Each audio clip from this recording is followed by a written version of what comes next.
Jocko. We got time for one more? Yes. I think we do. Jocko, on the Joe Rogan Experience, Everlast from House of Pain was on. Everlast was explaining how he wasn't in shape, and Joe played the good video for him. Everlast said it is inspiring, but it didn't always work. And the example he gave was his sick daughter, who had a lung disease that the doctors can't explain. I wondered the same thing. How is a sick child good?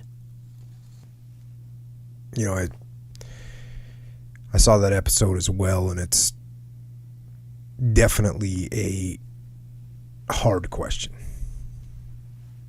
And actually, to quote a song, a great song by Everlast, and I haven't walked a mile in his shoes, and I've been extremely lucky and blessed with the health of my family, my wife, and my children, and I am so thankful for that.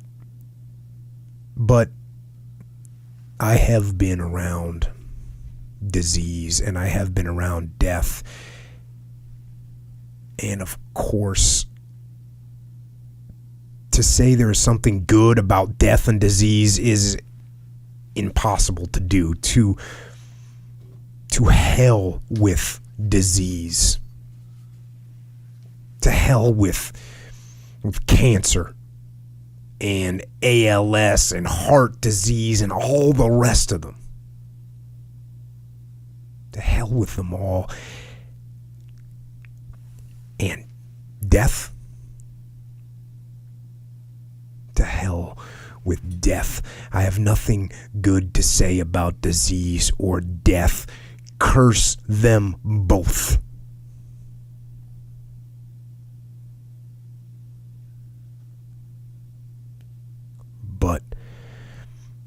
But then what? Is that where I'm supposed to focus? Am I to latch on to death and disease and ride with them down to the depths of despair? I say no. No, I will not ride with them. I will not go down their evil path.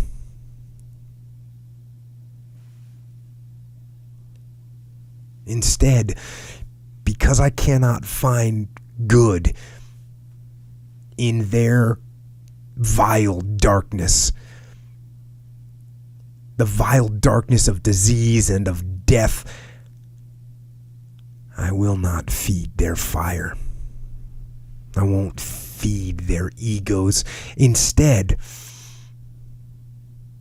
I'm going to look elsewhere. I will look to life and light, and I will find good in those places. I'll find good in every moment I get. I'll find good in every breath. I'll find good making memories and holding them dear. I'll find good in knowing that I will learn from this horrible experience. That everything that I'm going through, all the pain and suffering and darkness, it'll make the light brighter and stronger and more powerful. More powerful than disease and more powerful than death.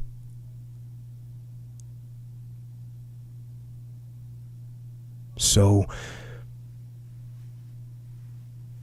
cry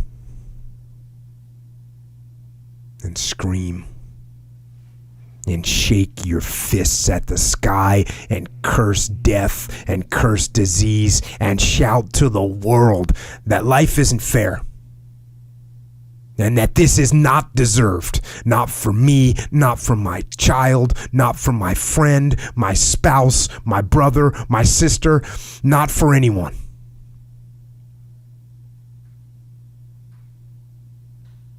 And then look up. And breathe.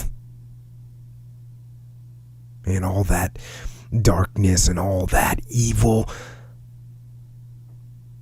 let it all go. And when it creeps back again, let it go again. Let it go. And look forward. Toward the light, toward life, toward the future.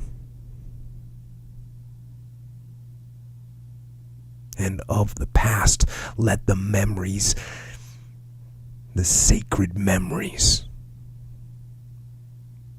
let those flourish and grow and expunge the darkness from your world.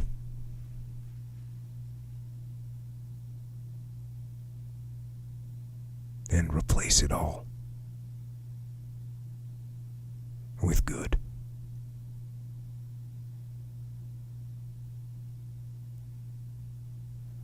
And I think that's all I've got for tonight. So,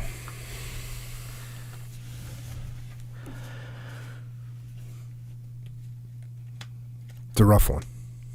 Yeah, I think, bro, that guy, it's like, I think that, that outlook on it is important, because that's not just easy to do, you know? No. Especially, man, and me, bro, I've been lucky. My daughter had a staph infection, you know, in her lymph nodes in the hospital for like week and a half, something like that. And that was like, and you have the viewpoint, you're lucky that happened. Oh, and you know, when you go to a children's ward and you see kids that are just suffering from horrible diseases, it's awful. And you feel lucky, exactly as you should. Yep. Hey, we're lucky to have this. Yeah. And in that moment when we're in the hospital, I'm like, you know, like, you're scared, you're like sad, scared for them, you know, it's just, but I think that just even hearing that is like, it's kind of like, it does help, you know? Well, yeah, and it's one of the things that, you know, when you talk about the reaction you have, and, you know, the fact that it's okay to like scream and shake your fists at the sky, that's okay for that. And then I'm saying, you know, that you got to let it go, but at the same time, everyone's got to realize that, like, you let it go, it's coming back. Yeah. It's coming back, and it'll sneak up on you again. Yeah. And then you gotta do it again. You know, you gotta go through that. You gotta scream and curse the evil that it is, and then you gotta let it go again. And you're gonna go through that cycle over and over again. But what you can't do is you can't not go through the cycle. You can't just get trapped in the screaming and the suffering and the pain. You can't get trapped there, and it's really hard. And I noticed that, you know, when I had my friends get killed overseas, I realized, you know, when we'd be home and like everything would be normal, like maybe we'd be out having some beers with the boys, or we'd be doing something, and all of a sudden, like, you just get hit with this wave of sadness. And it would kind of just almost instantly, I'd be like breaking down. I'd be like ready to cry or crying. And then 3 minutes later, I'm like out of it. You know, I just had to get rid of it. I just had to expunge that sadness. Yeah. But what you can't do is you just can't get caught in those cycles. And I think that's what happens to people. And again, I haven't walked a mile in those shoes. But what I have seen is, I know that it's hard. I know that it's heartbreaking, but you can't let it break everything. You have to try and hold it together. Yeah. It's like part of the, like, going through, I know this on a low level, I guess I understand it's like a low level, but part of like the feeling that you get is like what do I do? Like I feel like I can't do anything, and then that provides these feelings, you know. But if you start to understand what it is that you do have to do, and one of those things is essentially like understand it, that yeah, it's going on. Don't try to block it or escape, do some escapist activity or whatever. Just know and understand that it's going on. And then on top of it, like, your job is to be strong, you know? Yep. You know, that's another thing that I've noticed, especially, and it happens with anybody, but with some of my SEAL friends that have been in these horrible situations, is they're alpha guys that are, you know, used to being in control of everything and used to being able to control the outcome, and you all of a sudden you can't. Yeah. You can't control the outcome. And then what do you do? Well, it's like we learned from Charlie Plum. It's like we learned from Bill Reeder. You can't control that thing. The only thing you can control is your own attitude, your own view of what's happening. And if you control your attitude and you make your attitude the best possible attitude it can be, that's the best you're going to do. And again, I wish there was I don't have some miracle solution to these situations. No one does. If we had the miracle, these problems wouldn't happen. These horrible things wouldn't happen. So what can we actually control? Well, what we can control is our own view of it, our own assessment, our own attitude. And that sounds such like a trite word, but our own attitude of what's happening, and make that as good as we can. And are there going to be points where your attitude turns completely dark and negative? Of course there are. How can you not? But don't let it be permanent. Don't let it be permanent. For the sake of the situation, for the sake of the person you care about, they don't want you to live like that. So don't. And again, you know, it's going to be cyclical. From what I've seen, it's going to be cyclical in nature, the way it happens.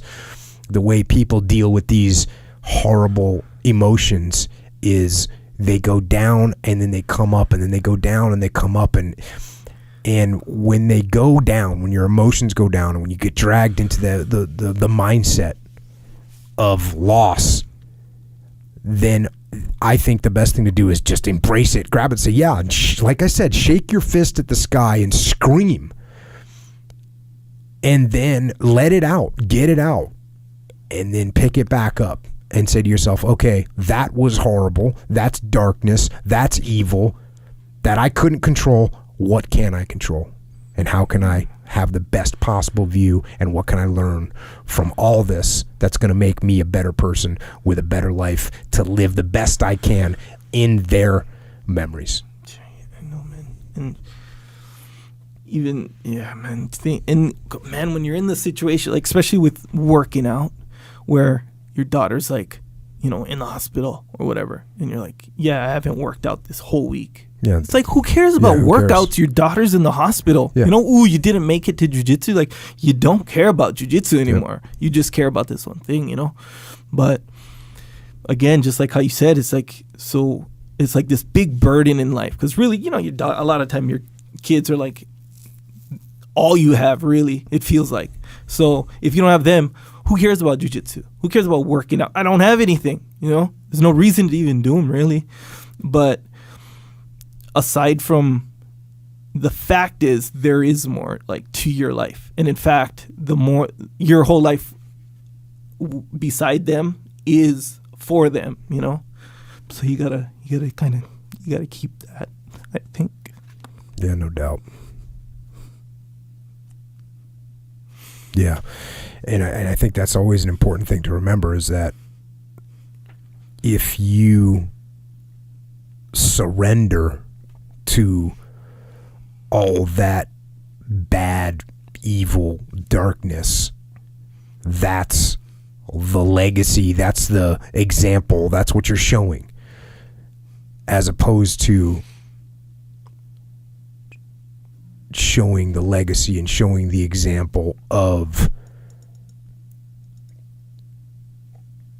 not giving up, of moving forward, of driving on and doing the best you can with life and with the things that are good. And again, having the attitude to control the things you can control and put them in the best possible light that you can. Yeah, and it's a spectrum, you know? I mean, it kind of puts into perspective, in my opinion, why you should do the best you can when things are going good. Yeah. Because they're not always going to go good. Yeah. That's my opinion.